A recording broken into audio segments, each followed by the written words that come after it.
Yes, of course, because I'm preparing a dance for the talent round in my international beauty pageant. So we are getting trained with some of the people. Like I got one of my choreographer, Mr. Abhishek. He's teaching me very well, I guess. A very creative person I met in New Delhi.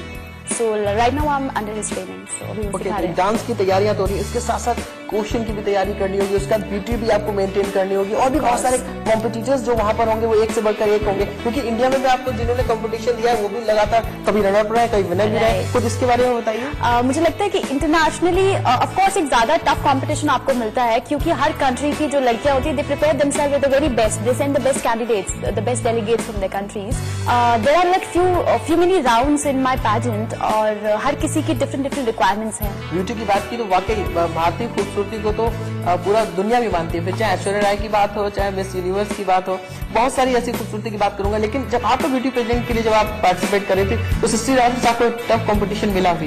Yes, of course I appreciate everybody, because हर किसी के अंदर अलग अलग talents हैं and the people are very good at their own field, so everybody is perfect I should say. अगर कोई participate कर रहा है, somebody is winning something and doing something, they would have put their 100% efforts. हर कोई अपनी तैयारी के साथ आता है और उतना ही अच्छा है। आई बिलीव एक हेल्दी कंपटीशन है, इसीलिए everybody is doing very well. इस हेल्दी कंपटीशन में आपने भारतीय सुंदरियों को तो मात दे दिया, विदेशी सुंदरियों को मात कैसे देंगी? Of course it's a tough one, but I believe कि एक डेडिकेशन होना चाहिए, और मुझे लगता है कि मैं थोड़ी बहुत फोकस्ड हूँ, I will be more focused on that, so that मैं अपनी कंट्री के लिए वो ग्लोरी वापस लेके आऊँ and I can make everybody proud of me. Uttarakhand से आप बिलोंग करती हैं, उत्तराखंड भी बहुत खूबसूरत है, आप भी बहुत खूबसूरत हैं। Thank you so much. कुछ उत्तराखंड से जुड़ी हुई यादें बताइए। मेरी बहुत सारी जो यादें हैं वो सब उत्तराखंड से बिलोंग करती है। एक मेरा college, because I am an engineering student, still I stay in Dehradun, तो मैं बहुत ज्यादा कनेक्टेड हूँ उत्तराखंड से, ऑफ कोर्स यस।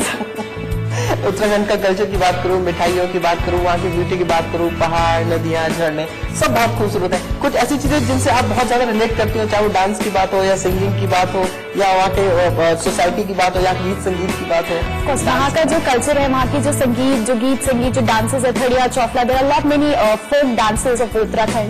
और हाँ, जब हम स्कूल टाइम्स में थे तो we used to perform few of the folk dances, तो मुझे लगता है हाँ मैं बहुत ज्यादा कनेक्टेड उन सब चीजों से कनेक्टेड फील करती हूँ, क्योंकि उन सब चीजों को देख के हम लोग बड़े हुए हैं, एंड देन यू नो वो सारे जो भी ट्रेडिशनल वैल्यूज हैं वो सब है मेरे अंदर अभी भी। I still feel like a Uttarakhandi girl. Dishes of course खाना is you know the cuisine of Uttarakhand is I guess very tasty, क्योंकि मुझे ऐसा लगता है कि वहाँ अलग ही टेस्ट उनके खाने में है, तो वो भी I still remember my mother making you know the Uttarakhandi food. तो मैं हमेशा उनसे कहती हूँ, कभी भी अगर जैसे संडे ऑफ है या फिर सैटरडे है तो मैं उनसे कहती हूँ कि मुझे भी कुछ उत्तराखंड का खाना बना के खिलाओ। She make a few things for me, like jhungral is something like that, so we make a palyo out of it, और बहुत सारी चीजें होती हैं। Kali roti we do, it's मंडवे की रोटी वी मेक, तो I just love the culture, the food, everything about my place. अब क्या मैसेज देना चाहेंगे ऑडियंस को कि किस तरीके से वो अपने ड्रीम को फॉलो करें? मैं सबसे यही कहना चाहूंगी कि ड्रीम्स देखना ही सब कुछ नहीं है, ड्रीम्स को फॉलो करना बहुत इंपॉर्टेंट है, अपने एम्बिशंस के लिए वर्क करना बहुत इंपॉर्टेंट है, डेडिकेटेड होना जरूरी है, और लाइफ में फोकस होना बहुत इंपॉर्टेंट है। The more you work, the more you know, the more ahead you go. Success will come to your way if you are very dedicated and hard working, I believe. तो बिल्कुल सही कहा अनुकृति ने, dedication होना बहुत जरूरी है, और इसी चीज से मुझे एक बात याद आती है कि कौन कहता है कि आसमान में सुराख नहीं हो सकता, एक पत्थर तो तबीयत से उछालो यारो। तो जिस तरीके से अनुकृति ने अपने सपने का पीछा करना नहीं छोड़ा और जिस तरीके से वो मकाम हासिल करती जा रही है, उससे डेफिनेटली आपको भी इंस्पिरेशन मिलेगी, और आप भी अगर अपने सपने को पीछा करती रहेंगी तो डेफिनेटली आप भी वो मकाम हासिल कर सकती हैं जो आप चाहती हैं। लेकिन चलिए अब हम ले चलते हैं आपको अनुकृति की डांस क्लास में और दिखाते हैं किस तरीके से अनुकृति अपने डांस की तैयारी करती है। क्या Anukriti? Of course yes, of course, please चलिए।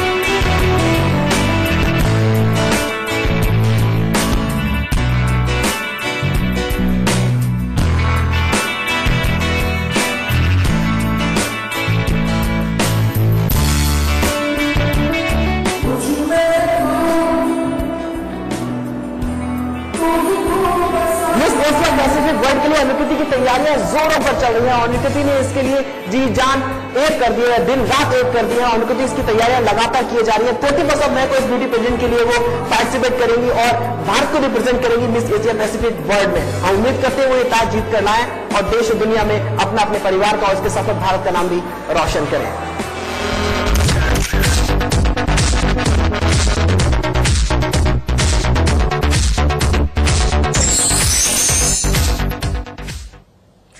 आज का मेरा एंटरटेनमेंट का पिटारा हुआ खाली। कल फिर आऊंगी बॉलीवुड का ढिंचक अपडेट खबरों के साथ। फिलहाल के लिए मुझे दीजिए इजाजत। Take care and bye bye.